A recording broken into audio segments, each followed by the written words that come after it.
Hello বন্ধুরা, কেমন আছো সকলে? আশা করি সকলেই ভালো আছো। চলে এলাম আরও একটি নতুন ভিডিও নিয়ে এমএসটি টোটো রিপেয়ারিংয়ে।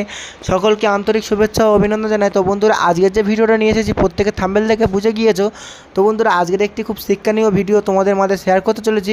তো বন্ধুরা, আমরা বেশিরভাগ সময় গাড়ি কাজ করার সময় কিউএসডি গিয়ারবক্স খুলে আমরা যখনই মন্দির চেঞ্জ করার পরে কিন্তু আমাদের পেনিয়াম ঘুরে যায় বা অনেক সমস্যার সম্মুখীন হতে হয়, আমরা ঠিকঠাকভাবে লাগাতে পারি না। তো সেই উদ্দেশ্য করে ভিডিওটি বানানো। ভিডিওটি যদি ভালো লাগে অবশ্যই লাইক শেয়ার কমেন্ট করবে। আর যারা আমার চ্যানেলটিকে এখনও সাবস্ক্রাইব করেনি তারা সাবস্ক্রাইব করুন, আর যারা সাবস্ক্রাইব করে রয়েছে তাদেরকে অসংখ্য ধন্যবাদ। তো বন্ধুরা, আমরা একটি হোয়াটসঅ্যাপ টোটো রিপেয়ারিংয়ের গ্রুপ খুলেছি। তো সেই লিঙ্ক কিন্তু ডিসক্রিপশানে দেওয়া থাকবে, সেখান থেকে তোমরা জয়েন্ট হয়ে যাবে আর যা সমস্যা সেখানেই শেয়ার করবে।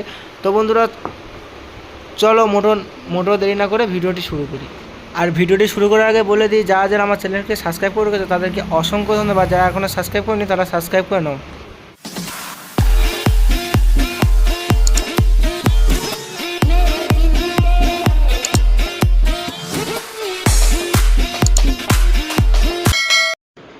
তো চলে এলাম বন্ধুরা ভিডিওতে। আমরা কিন্তু বেশিরভাগ সময় গিয়ার বক্স কিন্তু খুলে আমরা লাগাতে পারি না, সেটিং করতে পারি না। আমাদের সেটিং করার পরেও কিন্তু উল্টো হয়ে যায়। তখন আমরা যখন মোটর ঢোকাই, মোটরের শ্যাপ কিন্তু আর কিন্তু ঢোকা না। তো সম্পূর্ণভাবে আমরা শ্যাপ পেনিয়াম সমস্ত কিছু পাটে বুঝিয়ে দেবো। ভিডিওটি মনোযোগ সহকারে দেখতে থাকবে। ভিডিওটি ভালো লাগে অবশ্যই লাইক শেয়ার কমেন্ট করবে। তো বন্ধুরা, আমরা কি করি, বেশিরভাগ সময় কিন্তু আমরা এই পার্টটাতে লাগিয়ে দিই। আমরা কিন্তু আমাদের সবার আগে চিনতে হবে গিয়ার বক্সে কিন্তু দুটো পার্ট চিনতে হবে, আর সাইড পেনিয়াম যেটা আছে ওটাও চিনতে হবে। আমাদের কিন্তু মনোযোগ সহকারে ভিডিওটি দেখতে থাকো। ভিডিওটি যদি ভালো লাগে অবশ্যই লাইক শেয়ার কমেন্ট করবে।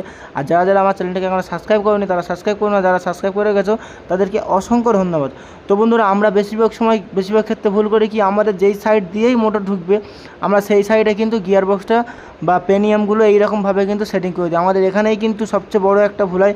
তারপরে কিন্তু আমরা জানি হয়ে গেছে, তারপরে কিন্তু আমরা গিয়ার বক্স কিন্তু সেটিং করে কিন্তু গাড়িতে লাগিয়ে দেওয়ার পরে যখনই আমরা মোটর ঢোকাই তখনই কিন্তু আমাদের সমস্যা হয় কি, মোটর আর ঢোকে না। একটুখানি যাওয়ার পরে কিন্তু আমাদের মোটর আর ঢোকে না।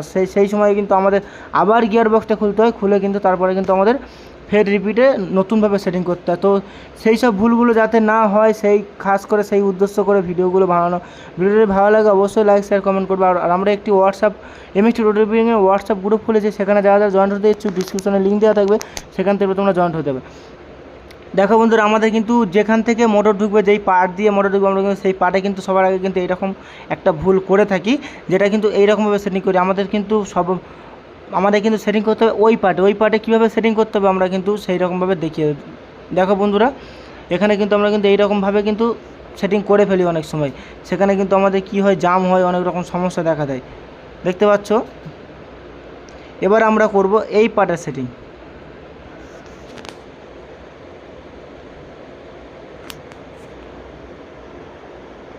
দেখে নাও বন্ধুরা, এই যে 62 একের যে বিয়ারিংটা আছে, এটা কিন্তু আমাদের কিন্তু স্যাপটা গিয়ে ডাইরেক্ট লাগবে। দেখতে পাচ্ছ, এই স্যাপটা কিন্তু মানে মোটর থেকে যেটা বার হয়েছে সেটা কিন্তু এসে কিন্তু ওর ভিতরে ঢুকবে, ওই পার্টে কিন্তু ঢুকবে। তবে কিন্তু আমাদের কিন্তু কাজ হবে। ওই যে আমরা যে প্রথম পার্টে যেটা লাগালাম সেইটার ফুটো থেকে এসে কিন্তু এই বিয়ারিংটার সঙ্গে অ্যাড হবে। তো দেখো বন্ধুরা, এখানে কিন্তু আমাদের সাইড পেনিয়ামটা ঠিক এইরকমভাবে লাগাতে হবে। অবশ্যই কিন্তু প্রত্যেকে মনোযোগ সহকারে দেখতে থাকো। এখানে কিন্তু একটি শিক্ষার বিষয় আছে। তো আমরা কিন্তু এখানে কিন্তু অনেক বড় ভুল করে থাকি, আর সেই সব ভুলগুলো যাতে না হয় সেই উদ্দেশ্য করে খাস করে ভিডিওটা বানানো। দেখো বন্ধুরা, এবার কিন্তু ভালোভাবে স্মুথভাবে ঘুরছে। তখন কিন্তু আমরা ওই পাটে যখনই লাগাই তখন কিন্তু জাম ঘুরছিল না, সমস্যা হচ্ছিল। তো দেখো বন্ধুরা, এবার আমরা স্যাপটা এখানে দেবো কিন্তু স্যাপটা কিন্তু আরামসে ঢুকে যাবে। আমাদের কিন্তু এই রকম নিয়মটা হলো কিন্তু আমাদের এই রকমই। দেখো বন্ধুরা, আমরা কিন্তু স্যাপটা কিন্তু দিয়ে দিচ্ছি। স্যাপটা ঘোরাচ্ছি, পেনিয়াম শুদ্ধ কিন্তু ঘুরছে। সাইড পেনিয়াম বলো, মন্দিরটা বলো, সব শুদ্ধ কিন্তু আরামসে ঘুরছে। আমরা যেদিকে ইউজ করি সেদিকে ঘুরছে। তো বন্ধুরা, ভিডিও যদি ভালো লাগে অবশ্যই লাইক শেয়ার কমেন্ট করবে। যারা আমার চ্যানেলটিকে এখনো সাবস্ক্রাইব করেনি তারা সাবস্ক্রাইব করে নাও, আর যারা সাবস্ক্রাইব করে রেখেছো তাদেরকে অসংখ্য ধন্যবাদ। তো বন্ধুরা, আরও একবার বলে দিই, আমরা একটি এমএসটি টোটো রিপেয়ারিংয়ের হোয়াটসঅ্যাপ গ্রুপ খুলেছি। সেখানে যারা জয়েন্ট হতে ইচ্ছুক ডিসক্রিপশনে লিঙ্ক দেওয়া থাকবে, সেখান থেকে তোমরা জয়েন্ট হতে পারো। যার সমস্যা কিন্তু সেখানে শেয়ার করবে, সেখান থেকে প্রত্যেকেরই প্রবলেম সলভ করা হবে।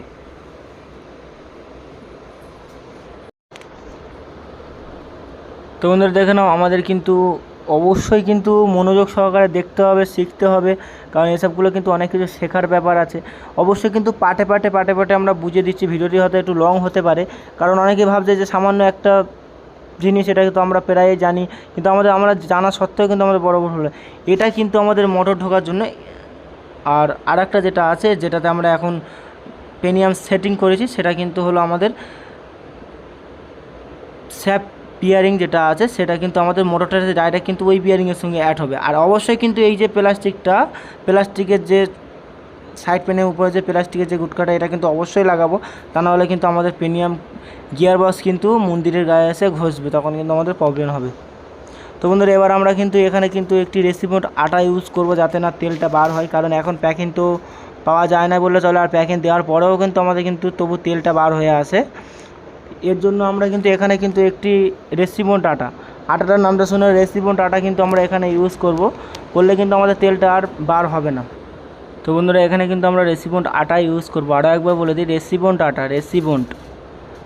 আটা ইউজ করবো। দোকানে গিয়ে আমরা বলতে পারি প্যাকিংয়ের আটা, বললে কিন্তু দোকানদার বুঝে কিন্তু সেই আটা কিন্তু দিয়ে দেবে। আশা করি প্রত্যেক মিস্ত্রি ভাই জানো বা ড্রাইভার ভাই জানো এখানে কোন আটা ইউজ করতে হয়, কী নাম আটাটার। তবুও বলে দিচ্ছি, রেসিপিড আটা বারবার কিন্তু বলছি। অবশ্যই কিন্তু এইসব কাজের দিকে ফলো রাখবে। তো বন্ধুরা, আমাদের আটা লাগানো শেষ হয়ে গেছে, এবার আমরা গিয়ার বক্সটা সুন্দরভাবে লাগিয়ে দেবো। লাগিয়ে দিয়ে আমরা নাট কিন্তু টাইট করবো। তো বন্ধুরা, ভিডিওটি আজকের এই পর্যন্ত শেষ করছি, কারণ এরপরে কিন্তু পরবর্তী পার্ট হলো গাড়িতে লাগানো। প্রত্যেকে জানো বা এর ভিডিও আমার চ্যানেলে দেওয়া আছে, সেখান থেকে তোমরা দেখে নিতে পারো। আর যা যা সমস্যা কিন্তু কমেন্ট অবশ্যই করবে, আর কোন ভাই কোন জায়গা থেকে দেখছো কমেন্ট করতে কিন্তু ভুলবে না। তো বন্ধুরা, ভিডিওটি কেমন হলো কমেন্টের মাধ্যমে অবশ্যই জানাবে, আর যার যা সমস্যা আছে অবশ্যই কমেন্টের মাধ্যমে জানাতে পারো। খাস করে সেই ভাইয়ের জন্য যা যা সমস্যা আছে, যা সমস্যা কমেন্টের মাধ্যমে লিখবে, সেই ভিডিও কিন্তু অবশ্যই কিন্তু নিয়ে আসার চেষ্টা করবো। চলো বন্ধুরা, ভিডিওটি শেষ করলাম। আর ভিডিওটি কন্টিনিউ করার জন্য সকলকে অসংখ্য ধন্যবাদ।